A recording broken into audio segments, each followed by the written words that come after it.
যুক্তরাষ্ট্রে H-1B work visa প্রক্রিয়ায় ব্যাপক পরিবর্তন আনা হয়েছে।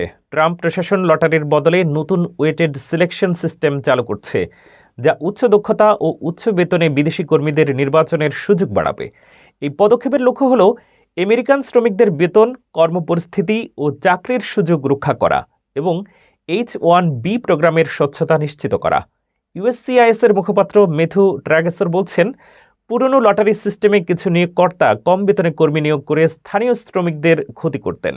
নতুন নিয়মে H-1B নিবন্ধনগুলো ওয়েটেড সিস্টেমে মূল্যায়ন করা হবে, যা উচ্চ দক্ষতা ও বেতনের কর্মীদের নির্বাচনের সম্ভাবনা বাড়াবে। তবে সকল বেতন স্তরের জন্য আবেদন করার সুযোগ রাখা হয়েছে। পরিবর্তনটি FY 2027 নিবন্ধন মৌসুম থেকে কার্যকর হবে এবং যুক্তরাষ্ট্রের প্রতিযোগিতা শক্তিশালী করতে সাহায্য করবে।